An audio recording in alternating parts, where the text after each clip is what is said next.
So, కీర్తన 16లో మనకి దేవా నీ శరణుజొచ్చియున్నాను నన్ను కాపాడుము.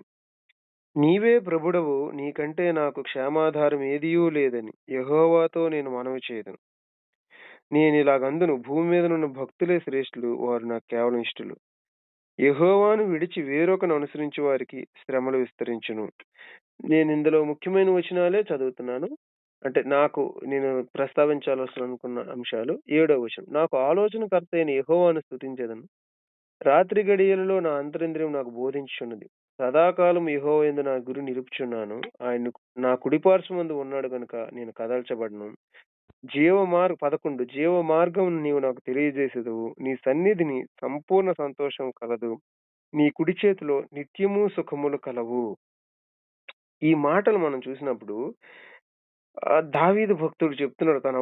ఆయన అనుభవం అంతటిని కూడా కూడగట్టుకొని అంటే ఒక పరిపూర్ణ అంటే దావీదు చాలా మంచి భక్తుడు. అది మనందరికీ తెలిసిందే. దేవుడు హృదయానుసారుడు. ఆయన కంక్లూజన్‌కొచ్చింది ఏంటంటే, నీవే ప్రభుడవు. నీకంటే నాకు క్షేమాధారం ఏదియూ లేదు. నాకు ఇంతకంటే ఇంగ్లీష్‌లో క్షేమాధారం అనే మాటకేముందంటే, నా యొక్క అంటే నా యొక్క ఆనందము, బెటర్ థింగ్ అంటే నాకు శ్రేష్టమైనది. ఇంకేదీ లేదు నీవు తప్ప అని చెప్తాడనమాట. నాకు నిజమైన ఆనందం దొరికే చోటు నీవే. హ్మ్. నీవే నా ప్రభుడువు. నా lord. You are my lord. నీకంటే బెటర్ థింగ్ ప్రభు ఈ లోకంలో ఈ అంటే ఎన్నో ఆకర్షణలు కనబడొచ్చు. సినిమాలు కనబడతాయి. లేపోతే ఇంకో గేమ్ షోస్ కనబడతాయి. ఇంకొక స్నేహాలు కనబడతాయి. ఇంకేదైనా కనబడతాయి. కానీ వీటన్నిటికంటే మరేదైనా దానికంటే ఆహ్, ఇది బెస్ట్ జాయ్ నీ దగ్గరే నాకు దొరుకుతుంది ప్రభువా అనేటటువంటి సత్యము నిజంగా సత్యం. ప్రభు ఒక్కడే సమరయ స్త్రీతో అంటాడు కదా!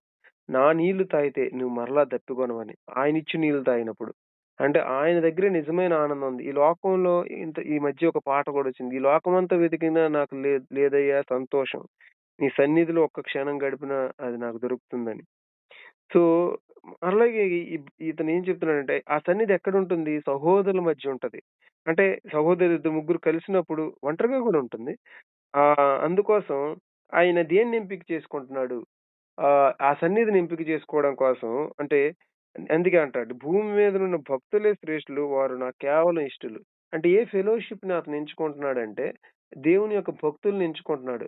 సో దట్ అతను ఇద్దరు ముగ్గురు కలిసినప్పుడు వాళ్ళ మధ్య నేనుంటానన్నాడు. వారితో కలిసి స్తుతించడానికి, వారితో కలిసి వాక్యాన్ని ధ్యానించడానికి ఆయన ప్రయారిటైజ్ చేస్తున్నాడు. అలాగే వాళ్ళు నాకు ఇష్టులు అని చెప్తున్నాడు. ఈవెన్ ఫెలో బ్రదర్స్ పట్ల అతనికి లైక్‌నెస్ అంటే ప్రేమ, అభిమానాలు, అలాగే గౌరవము ఇవన్నీ గూడా ఉన్నాయన్నమాట. మంచి మాదిరి కలిగినటువంటి తాత్పర్యం ఇది ఎక్కడి నుండొచ్చిందిరా అంటే, ఇది దేవుడి నుంచి అంటే దేవుడుని ఆయన చూస్తున్నాడు, దేవుడిని పట్టుకుంటున్నాడు గాబట్టి, దానికి వీళ్ళందరూ గూడాను వీళ్ళతో కలిసి గూడా దేవుడిని అనుభవించడం అనేది ఒక ప్రక్రియ. ఇండివిడ్యుయల్‌గా అనుభవిస్తాము, కలిసి మన దేవుడిని ఎంజాయ్ చేస్తాము.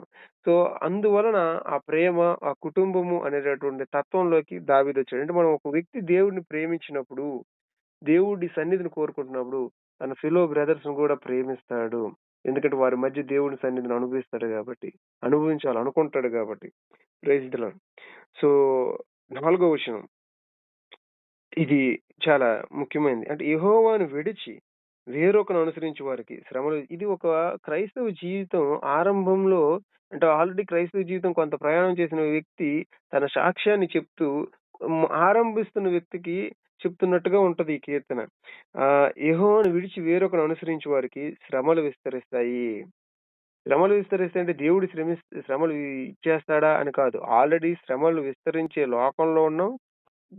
సాతాను ఎవడిని మింగుదునా అని తిరుగుతున్నాడు. శోధించడానికి లేకపోతే శ్రమ పెట్టడానికి. కాబట్టి ఎప్పుడైతే దేవుడే మనకి కాపుదల, దేవుడే మనకి ప్రొటెక్షన్. ఆ ప్రొటెక్షన్ నుంచి మనం ఎళ్ళిపోయినప్పుడు, ఆ రెక్కల కింద నుంచి బయటికెళ్ళినప్పుడు మనకి గద్ద ఎప్పుడు కోడి పిల్లని తీసుకొని ఎళ్ళిపోవాలన్న చూసినట్లుగా అది జరుగుతుంది. అంటే కాన్సిక్వెన్స్ మనం తీసుకున్న నిర్ణయానికి దాని యొక్క ప్రతిఫలాన్ని అనుభవించాల్సిన పరిస్థితి ఉందన్నమాట. యోనా చూడండి వెళ్తా ఉన్నాడు నీనెవెకెళ్ళమంటే. అక్కడ ఆ పడవలో చాలా నాశనం చూసాడు. అంటే దేవుడికి విరోధమైన ప్రతి ఆలోచన, దేవుడికి వ్యతిరేకంగా మనం వెళ్ళే ప్రతి స్టెప్ గూడా అది మనకి హానికరమే గాని మేలుకరం కాదు. ఎంత దూరం, ఎంత సమయం మనం దేవునికి వ్యతిరేకంగా వెళ్తుంటామో, అంత అన్నీ అంటే ప్రత్యక్షంగా అప్పుడే కనబడకపోవచ్చు కొన్ని శ్రమలు. కానీ దాని యొక్క పర్యవసానాలు మన ఆధ్యాత్మిక జీవితం మీద నేను బానే ఉన్నాననుకున్న భ్రమలో చాలా దూరం వెళ్లి అవిశ్వాసులుగా మారిపోయిన వారు ఎందరో. సో, కాబట్టి దావీదు చెప్తున్నట్లుగా యెహోవాను విడిచి వేరొకని అక్కడ అంటే ఇదొక దొంగ ఊబి గూడా సాతాను పన్నేదేంటంటే నువ్వు బానే ఉన్నావు అనే భ్రమలో నడిపించి, ఆఖరికి ఏమీ కానటువంటి హీనతకు తీసుకొచ్చి అక్కడ శ్రమలు గూడా విస్తరించొచ్చు. అయితే శ్రమలు విస్తరిస్తాయనో మరొకటో కాదు కానీ అంటే ఇది సత్యము. కాబట్టి యెహోవాను విడిచకూడదనేది సత్యము. రెండోదేంటంటే దేవుడిని ప్రేమించి మనం ఆయన వెంబడించాలి. ఏడో వచనం. నాకు ఆలోచనకర్తయైన యెహోవాను స్తుతించెదను. రాత్రి గడియల్లో నా అంతరంద్రియం నాకు బోధించుచున్నది. దేవుడిలో ఉన్న గొప్పతనం ఇది. మనకి ఆయన ఆలోచనకర్త అయ్యున్నాడు.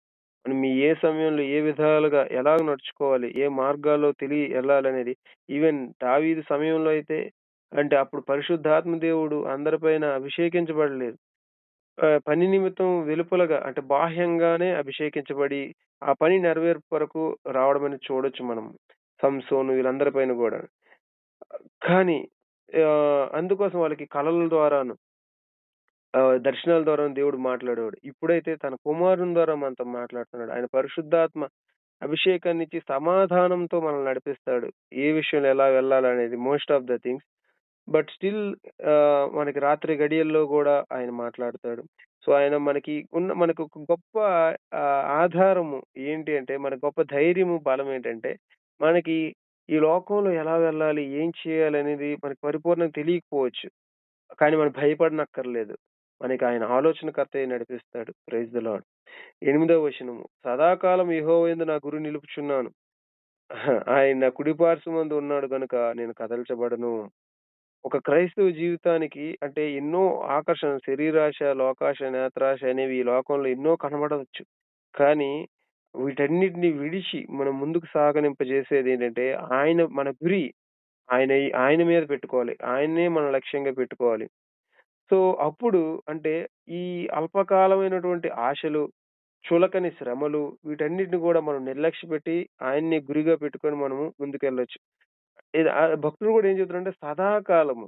అంటే కొంచెం సేపు ఇటువైపు, కొంచెం సేపు అటువైపు కాకుండా సదాకాలము అంటే ఇదొక మంచి మాదిరికరమైనటువంటి టీచింగ్ జీవితం లైఫ్. సో, దీన్ని మనం అనుకరించేటట్లు ప్రభువుని వేడుకోవాలి. ప్రభువా ఎల్లప్పుడూ నా గురి నీ మీద నిలబడడానికి, నేను దృష్టి మళ్లించబడకుండా తండ్రి జీవించడానికి సహాయం చేయి ప్రభువా అని. మనం ఆయన వాక్యం ద్వారాను, ప్రార్థన ద్వారాను మెలకువగుండి మన దృష్టి ఆయన పైన పెట్టాలి. ఆయన నా కుడి పార్శ్వమందు ఉన్నాడు కనుక నేను కదల్చబడను. అనేక సార్లు మనము అనేక సమయాల్లో మనం భయం కలిగించే సమయాలు రావచ్చు. కానీ మన దృష్టి ఆయన పైన ఉన్నంత కాలం గూడా అంటే మనం ఆయన పైన పెడుతున్నాం, ఆయనతో నడుచుకుంటున్నాం, ఆయన సహవాసం కలిగున్నప్పుడు ఆయన మన కుడి పార్శ్వమందు ఉంటాడు. ఎప్పుడూ ఉంటాడు. కానీ ఆ ధైర్యం ఎప్పుడొస్తదంటే ఆయనతో మనం ఉన్నప్పుడు మనకు ఆ ధైర్యం వస్తది. మనం మన ఇష్టానుసారంగా వెళ్ళిపోయినప్పుడు ఏమవుతుందంటే, అప్పుడు అపవాది చేతులకు అప్పగించబడతాం. వాడు ఆడినట్టు మనం ఆడాల్సొస్తది. అలాగే ఈ భయము, ఆందోళనలు గూడా అన్నిటికి గూడా గురి కావాల్సొస్తది. కానీ విశ్వాసంతో జీవించేవాడు తనకొచ్చే ధైర్యం ఏంటంటే, ఆయన నా కుడి పార్శ్వమందు ఉన్నాడు గనుక నేను కదల్చబడను అనేటువంటి ధైర్యం కలిగుంటాడు. మనం ఒకవేళ విశ్వాసం ఉంచుతూ కూడా ఇటువంటి భయాల్లో ఏమైనా వెళ్ళినప్పుడు, ఈ వాక్యాన్ని మనము జ్ఞాపకం చేసుకొని ధైర్యంగా ఉండాలి. 11 జీవ మార్గం నీవు నాకు తెలియజేసేదు. నీ సన్నిధిని సంపూర్ణ సంతోషం కలదు. నీ కుడి చేతిలో నిత్యము సుఖములు కలవు. ఎక్కడుంది ప్రభువా సంతోషం? ఎక్కడ ఉంది సుఖములంటే ఏదో లగ్జూరియస్‌గా, కంఫర్ట్‌గా ఉండడం అని గురించి కాదు గానీ, నువ్వు ఏదైతే సంతోషం అనుకుంటున్నావో, ఇదైతే నాకు బావుంటది. నా ప్రాణానికి విశ్రాంతి అనుకో. సుఖం అంటే విశ్రాంతి అనిగా తీసుకోవచ్చు. ఎక్కడుంది అంటే ఆయన సన్నిధిలో ఉంది. ఆయన కుడి చేతిలో ఉంది. ఆయన దగ్గరే ఉంది. సో, ఆయన అలాగే జీవ మార్గాన్ని తెలియజేస్తాడు. ఎలాగ నీతిగా నడుచుకోవాలి. మనల్ని బలపరుస్తాడు, నడిపిస్తాడు, అన్నీ గూడా చేస్తాడు. మనం విశ్వసించడం మన వంతైతే, ఆయన వేడుకోవడం మనము చేసినట్లయితే, నిజంగా ఆయన సహాయం చేయడానికి ఆయన కుడి చేతి చాచి ఉన్నాడు. సో, ఈరోజు మరి మనం ఇటువంటి ప్రార్థనతోను, గురితోను, అలాగే ఆశతోను దేవుని సన్నిధికి వెళ్దాం. దేవుడి మాటలు దీవించును గాక.